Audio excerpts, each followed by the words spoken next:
souvenirs. Puis pour moi, c'est la passion, c'est la passion de la vie, c'est la vitalité. Puis partager des moments comme ça avec des gens qui après ça, tu sais que tu verras plus, c'est vraiment difficile.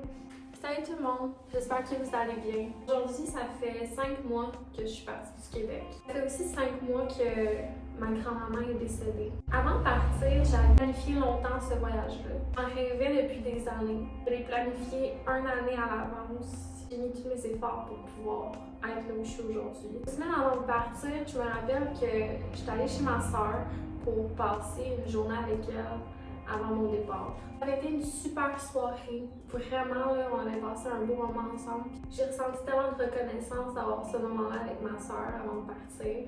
Quand on est revenu chez elle le soir, je me suis mise à pleurer, mais comme à pleurer comme j'avais jamais pleuré, puis je comprenais pas pourquoi. À part le fait qu'il y avait juste un feeling qui venait à mon esprit à ce moment-là, puis c'était la peur de perdre un proche durant que j'allais partir à l'étranger.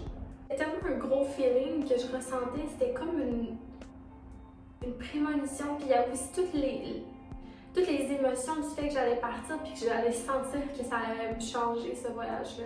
J'avais pas tort. Une semaine après, j'ai pris mon avion, puis c'est durant le vol de New York au Japon que ma grand-mère est décédée. Je l'ai appris quand j'étais rendue en Asie, dans le fond. Ça a vraiment changé le début de mon voyage parce que jamais j'aurais pensé commencer un voyage avec un deuil à faire en même temps. C'était mon premier voyage solo, première fois que j'étais autant loin de ma famille, autant seule avec moi-même. Puis il y avait aussi le fait que je savais que ma famille vivait une grosse souffrance en ce moment, mais moi je pouvais pas le partager avec eux comme je pouvais le faire à distance, mais je pouvais pas être là avec eux, tu sais. Oui, la question s'est posée, est-ce que je reviens? Ça faisait 3 jours que j'étais partie, puis ça faisait 3 jours qu'elle était décédée. J'ai continué mon voyage parce que je sais que c'est ce qu'elle aurait aimé que je fasse. Chaque jour, je l'ai vécu avec une pensée pour elle.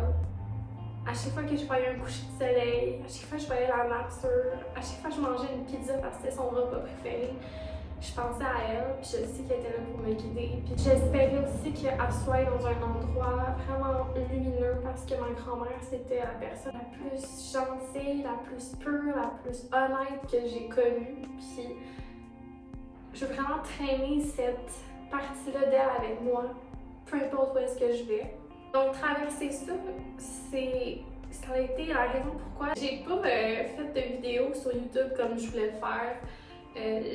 J'ai traversé tellement une grosse période émotive face à ça, face à ce que je vivais aussi, tu sais, parce que voyager, faire un voyage solo, c'est vraiment un lot d'émotions, c'est très émotif, tu rencontres des gens, tu rencontres des personnes extraordinaires, tu vois des paysages que tu n'aurais jamais cru voir dans ta vie, tu fais des expériences qui sont tellement uniques, hors du commun.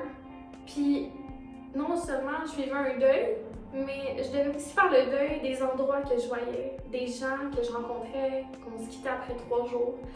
Fait que ça a été une grosse période de séparation pour moi depuis que je suis partie en voyage. Avant de partir, j'ai demandé à l'univers qu'elle m'enseigne la paix parce que, surtout au niveau relationnel, j'ai vécu beaucoup d'anxiété dans ma vie. J'ai voulu recevoir cette leçon-là durant mon voyage. Je pense vraiment que l'univers me l'a donné, la leçon.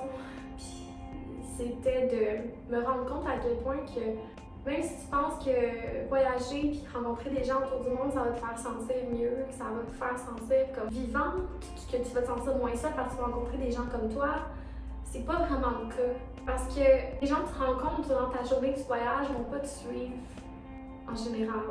Vous allez faire un bout de chemin ensemble, puis à un moment donné, ça va se séparer. C'est ça que j'ai trouvé le plus dur jusqu'à maintenant, c'est de m'attacher aux gens, m'attacher aux moments, aux souvenirs.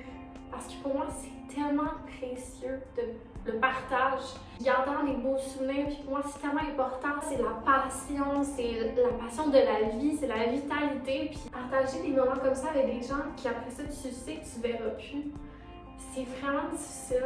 De tout ça, j'ai appris à accepter la séparation. Puis c'était comme un peu en lien aussi avec le deuil de ma grand-maman. Parce que tout cette période-là de ma vie en ce moment, c'est tout par rapport à des deuils, tout par rapport à accepter le fait que les choses changent et qu'il n'y a rien qui est permanent. C'est accepter que je suis la bonne personne pour moi. C'est d'accepter que peu importe si ma famille est loin, s'il y a un deuil qui se passe, parce que tout le monde va mourir un jour, c'est d'accepter puis c'est de ressentir que j'ai tout à l'intérieur de moi pour aller bien. Ça a vraiment été une grosse période d'apprentissage pour moi durant ces derniers mois.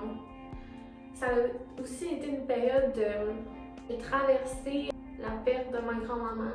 Il y a aussi une étape que j'ai pas encore traversée, puis c'est le fait de revenir chez moi. Puis ma grand-mère, elle vivait dans la même maison que moi. Fait que quand je vais revenir, je vais vraiment voir le vide qu'elle va avoir laissé. Puis c'est là que je vais vraiment comprendre qu'elle est partie. Je vais voir son absence. Puis ça, je l'ai pas encore vécu comme ma famille a pu le vivre. Fait qu'il me reste cette étape-là du deuil à traverser.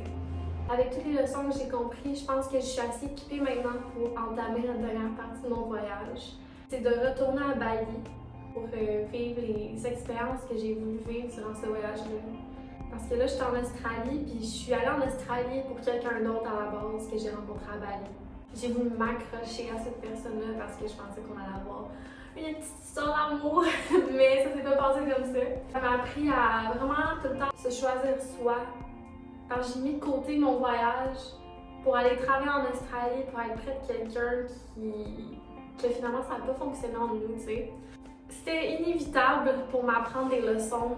Puis maintenant que je les ai apprises, je suis prête à profiter de ce que la vie a à me donner. Puis je vais vous apporter avec moi durant cette aventure pour de vrai. Là, maintenant, je vais vraiment faire des vidéos parce que ça fait tellement longtemps que je veux faire ça, puis il est temps de le faire.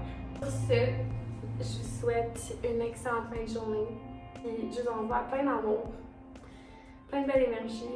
J'ai hâte de vous partager le prochain chapitre de ma vie. On se revoit bientôt. Au revoir.